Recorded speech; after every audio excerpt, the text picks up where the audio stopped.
اعوذ باللہ من الشیطان الرجیم بسم اللہ الرحمن الرحیم۔ السلام علیکم۔ امید ہے آپ سب لوگ خیر خیریت سے ہوں گے۔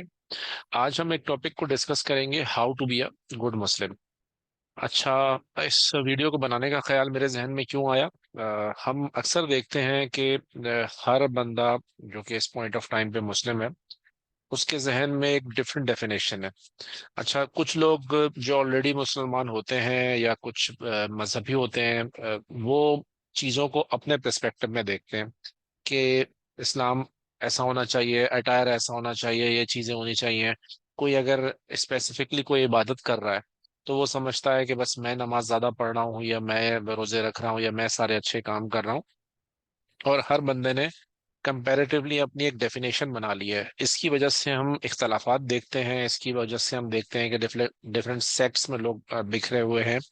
اور باوجود اس کے کہ اتنی ساری چیزیں ہیں، اور اتنی اچھائیاں ہیں اسلام کی، لیکن وہ اجاگر نہیں ہو رہی، وہ مسلمانوں کے طور پہ اجاگر نہیں ہو رہی۔ تو آج ہم ڈسکس کریں گے کہ how to be a good Muslim. میں کوشش کروں گا کہ بہت سمپل ٹرمز میں اس کی بات کریں، اور بہت سمپل ٹرمز میں ہم اس کو سمجھنے کی کوشش کریں اور اپنے اوپر امپلیمنٹ کرنے کی کوشش کریں۔ تو سب سے پہلے ہم یہ دیکھ لیتے ہیں کہ ایک انسان مسلمان کس پوائنٹ آف ٹائم پہ بنتا ہے۔ تو میں ایک اسکرین شیئر کرتا ہوں آپ کے ساتھ۔ ہم میں سے جو بھی مسلمان ہے، تو مسلمان بننے کے لیے بنیادی جو ضرورت ہے وہ کلمے کی شہادت ہے، کلمہ۔ اچھا، کلمہ ہمارا بالکل سمپل اور چھوٹا سا ہے، لا الہ الا اللہ محمد رسول اللہ۔ اور اگر اسی کو ہم شہادت کے فارم میں پڑھیں تو اشہد ان لا الہ الا اللہ واشہد ان محمد رسول اللہ۔ اب یہ سمپل ہے، ہم اس کو ڈائسیکٹ کریں گے۔ میں اس کی طرف کیوں آ رہا ہوں، اس کی ہم بات کرتے ہیں۔ تو پہلے ہم کلمے کے دو پارٹس میں سے ایک کو دیکھ لیتے ہیں، لا الہ الا اللہ۔ اب ہم جب بھی اگر ہم کلمے کے اس اسپیسیفک پورشن کو دیکھیں تو اس میں اللہ رب العزت کے بارے میں بات ہے کہ نہیں کوئی معبود سوائے اللہ کے۔ اصل میں نے نہیں اس لیے یوز کیا کیونکہ اس میں لا سب سے پہلا ورڈ آتا ہے، اور لا کے مقصد ہے نہیں۔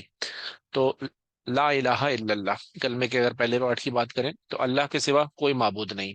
اس کا مطلب ہے انٹائرٹی میں نفی کر دی گئی۔ اب نفی کس چیز کی کر دی گئی؟ نفی ایکچوئل میں ان تمام چیزوں کی جو ایک انسان اپنے معبود سے، معبود بیسیکلی ہے کیا؟ معبود یہ ہے کہ انسان ایٹ ٹائمز کسی چیز کی چاہ رہا ہے، یا کچھ چیزیں جو اس کو خواہشات ہیں، یا کوئی چیز اس کی کمیاں ہیں، وہ کسی سے مانگ رہا ہے۔ اب آپ ڈفرینٹ ریلیجز میں دیکھ لیں، گاڈس اور گاڈ کا جو کانسیپٹ ہے، ایکچوئل میں اپنی خواہشات، اپنی کمیوں کو پوری کرنے کے لیے ایک معبود کی طرف ہر بندہ پلٹتا ہے۔ کوئی دعا کرتا ہے، کوئی اپنی حاجت چاہتا ہے۔ تو مقصد کیا ہے؟ معبود تک انسان کیوں پہنچ رہا ہے، یا کیوں جستجو ہے؟ کہ اپنی حاجات پوری کی جائے۔ اور جب ہم کلمہ پڑھ لیں، کلمے کے اس حصے میں کہ نہیں کوئی معبود، اٹ مینس کہ اپنی تمام حاجات، اپنی انٹائرٹی میں جتنی بھی چیزیں ہم نے مانگنی ہے، یا اپنے نفع اور نقصان کے بارے میں جو بھی چیزیں ہم سوچ سکتے ہیں، وہ صرف اللہ سے وابستہ ہیں۔ اللہ کے علاوہ نہ ہمیں کوئی کچھ دے سکتا ہے، نہ ہی ہم سے کوئی چیز لے سکتا ہے۔ وقتی مشکلات ہمارے لیے آ سکتی ہیں، ہم کسی مشکل میں گھر سکتے ہیں، لیکن اٹ مینس کہ اللہ کے سوا اور کوئی معبود نہیں ہے، نہ کوئی ہمیں نفع پہنچا سکتا ہے اور نہ ہمیں نقصان۔ تو یہ ایکچوئل توحید کا کانسیپٹ ہے۔ اگر ہم اس چیز کو راسخ کر لیں اپنے اندر تو ہم بہت ساری چیزوں سے بچ جائیں گے، اور اپنا ہمارے ایمان کو بہت تقویت ملے گی اس چیز سے۔ اب ہم بات کرتے ہیں کلمے کے دوسرے پارٹ کی۔ اب آپ یہ نوٹ کریں کہ اس پوائنٹ پہ انسان موحد تو بن گیا۔ موحد کا مطلب ہے جو ایک اللہ پہ ایمان رکھتا ہو، توحید پہ ایمان رکھتا ہو، لیکن ایمان مکمل نہیں ہے۔ کہ اگر میں بولوں جی میں نے اللہ پر ایمان لے آیا اور میں اور کسی معبود کو، تو اس پوائنٹ آف ٹائم پہ کلمے کے حساب سے میرا ایمان کمپلیٹ نہیں ہے جب تک کہ میں اس بات کی بھی تصدیق نہ کر لوں محمد الرسول اللہ۔ اب سوچنے کی بات ہے کہ کلمہ جامع ہے اتنا، اب یہ دوسری چیز کیوں اس میں رکھی گئی ہے یا ایڈ کیوں گئی ہے؟ اس کا مطلب ہے میں نے توحید کا کے اوپر تو اپنے آپ کو مضبوط کر لیا، لیکن اللہ تک پہنچنے کے لیے محمد اللہ کے رسول ہیں. رسول بیسکلی، رسول کا مقصد کیا ہے؟ رسول ایک میسنجر ہے، پیغام پہنچانے والے. جو اللہ کے اتنے سارے پیغمبر آئے ہیں. اب یہاں پہ کلمے میں آپ کے مسلمان ہونے کی بنیادی شرط میں اس چیز کو ایڈ کیا جا رہا ہے کہ محمد صلی اللہ علیہ وسلم اللہ کے رسول ہیں. اچھا، اس کو اجاگر کرنے کی کیا ضرورت ہے کلمے میں؟ اگر ہم اس کی ڈیپتھ کو سوچنے یا سمجھنے کی کوشش کریں کہ اس کو اس لیے یہاں پہ اجاگر کر دیا گیا ہے کہ جب آپ کو پتا لگے گا کہ جو میسنجر ہیں اللہ کے، وہ نبی کریم صلی اللہ علیہ وسلم، جو کہ ہم سب مانتے ہیں، اور میسنجر پیغام پہنچانے والے کو کہتے ہیں، تو ہمیں یہ جستجو کرنی ہے کہ ہم تک کیا پیغام پہنچایا گیا اور کیسے پہنچایا گیا. تو اب اس پیغام میں سب سے مین جو کتاب ہے وہ ہے قرآن شریف، ہولی بک. اس کے بارے میں ہم لوگ اپنی جستجو کرتے ہیں، پڑھتے ہیں. اور دوسری چیزیں جو نبی کریم صلی اللہ علیہ وسلم کی ذات سے ہم تک منقول ہوتے ہوئے آئی ہیں اور ڈفرینٹ لوگوں نے اس کو جمع کیا ہے، وہ احادیث ہیں. احادیث کی بھی صحت ستہ میں ڈفرینٹ کتابیں ہیں، جس میں سب سے زیادہ مستند صحیح بخاری ہے، اور اس کے بعد ڈفرینٹ کتب ہیں.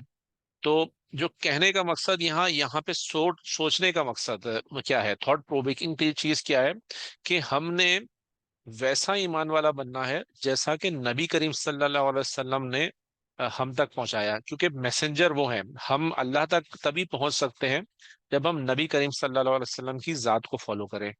میرے کہنے کا کیا مقصد ہے؟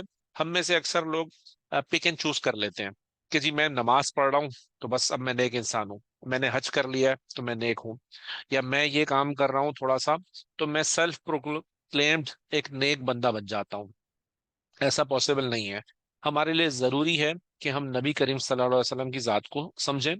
ہم بہت ساری ان کے بارے میں جو سوانح حیات لکھی گئی ہیں، اسپیشلی میں دو ایک کا ذکر کر لیتا ہوں. فتح مبارک پوری کی ایک کتاب ہے رحیق المختوم کے نام سے. یہ ایک بہت اچھی کتاب ہے، نبی کریم صلی اللہ علیہ وسلم کی جستجو کے بارے میں بتاتی ہے کہ کس طریقے سے نبی کریم صلی اللہ علیہ وسلم نے اپنے معاملات کو، ساری چیزوں کو لے کے چلے. اگر اسی کے انگلش ورژن کو ہم نے پڑھنا ہو تو سیل نیکٹر کے نام سے ایک کتاب ہے، اور ایک اور بک ہے وین دا مون اسپلٹ. اچھا، میں یہ کیوں ذکر کر رہا ہوں؟ اللہ تک پہنچنے کے لیے لازم ہے کہ ہم نبی کریم صلی اللہ علیہ وسلم کو فالو کریں. ہم ایسا نہیں ہو سکتا کہ ہم بولیں کہ ہم خود سے ہی فالو کر لیں گے. اٹس ناٹ پاسبل، کیونکہ وہی یا ریولیشن جو کہ ہوئی ہے وہ نبی کریم صلی اللہ علیہ وسلم کی ذات پہ ہوئی ہے، اور اللہ انسانوں سے کیا چاہتا ہے وہ نبی کو بتایا گیا ہے. اس لیے لازم ہے کہ نبی کی ذات کو سمجھا جائے، نبی کے پیغام کو سمجھا جائے، اور اپنے آپ کو نبی کی ذات سے ریلیٹ کرنے کی کوشش کی جائے. اب ہم میں سے ہر بندہ چاہتا ہے کہ جی ہم جنت میں جائیں، اور اس کے لیے ہر بندہ اس کا بھی طلبگار ہے کہ نبی کریم صلی اللہ علیہ وسلم کی شفاعت ہمیں ملے. ہم میں سے کوئی مسلمان ایسا نہیں ہوگا جو یہ نہ چاہتا ہو کہ اس کو نبی کریم صلی اللہ علیہ وسلم کی شفاعت نہ ملے. تو اگر ہماری اتنی جستجو ہے کہ ہم نبی کریم صلی اللہ علیہ وسلم کی شفاعت چاہتے ہیں، تو پھر ہم نے کیا جستجو کی؟ یعنی کہ ہماری ان سے محبت یا انسیت کیا ہے؟ ہم نے ان کے بارے میں سمجھنے کی، جاننے کی کتنی کوشش کی؟ ہم اب انسان کو کسی چیز کی جستجو ہوتی ہے، کوئی چیز اچھی لگتی ہے یا کسی چیز سے محبت ہوتی ہے تو انسان جاننے کی کوشش کرتا ہے. تو نبی کی ذات سے محبت تو ہمارے ایمان کا حصہ ہے. اس کے بارے میں میں مفہوم بیان کر رہا ہوں. قرآن میں بھی ہے کہ ہم جب تک مومن نہیں ہو سکتے جبکہ ایمان والے جو ہے ان کے لیے نبی کریم صلی اللہ علیہ وسلم کی ذات ان کی اپنی جان سے، اپنے مال سے بڑھ کر نہ ہو جائے. تو میں نے مفہوم بیان کیا ہے، ایگزیکٹ ورڈنگز ڈفرینٹ اس کی ہو سکتی ہیں، لیکن اس کا کرکس یہ ہے. اب کہنے کا مقصد یہ ہے کہ جب نبی کریم صلی اللہ علیہ وسلم کی ذات ہمارے لیے اتنی مقدم ہے تو ہمیں اس کو انٹائرٹی میں اپنانا ہے. ہم پک اینڈ چوز نہیں کر سکتے کہ نبی نے اگر نماز کا حکم دیا تھا تو نماز انڈیویجول ہے اور اس میں ہماری کوئی وہ چیز نہیں جا رہی تو ہم لے لیں، لیکن زکوٰۃ کی جب بات آئے گی تو ہمارے جیب سے پیسے جا رہے ہیں تو ہم اس میں کوئی سمجھنے کے ادر وے راؤنڈ ڈھونڈیں، یا اگر ہمیں کہا جائے کہ سود نہیں لینا تو ہم اس میں کوئی ادر چیز نکالیں. تو اٹ مینس کہ ہمیں انٹائرٹی میں نبی کریم صلی اللہ علیہ وسلم کی ذات کو دیکھنا ہے اور انٹائرٹی میں اس کو فالو کرنا ہے. اب اس میں یہ نہیں ہے کہ ہم ایک ہی دن میں فالو کر لیں. اب اکثر ایسا ہوتا ہے کہ لوگ جستجو میں آتے ہیں اور ایک دن میں فوکس کرتے ہیں اٹائر کے اوپر کہ جی مجھے شلوار قمیض پہننی ہے یا مجھے داڑھی رکھنی ہے، اور اس کی وجہ سے وہ جس معاشرے میں، جس کلچر میں ہوتے ہیں وہ ریٹیلیشن آتی ہے، اور ان کا انٹرنل جو انسان ہے یا انٹرنل ان کا روحانی جو سیٹ اپ ہے وہ اتنا مضبوط نہیں ہوتا. تو بہتر یہ ہے کہ پہلے اپنے روحانی سیٹ اپ کو، اپنی ایفیلیشن کو نبی کریم صلی اللہ علیہ وسلم کے ذات لنک اپ کریں، مضبوط کریں. اور اس کے بعد آپ نبی کریم صلی اللہ علیہ وسلم کی آہستہ آہستہ چیزوں کو اپنانے کی کوشش کریں.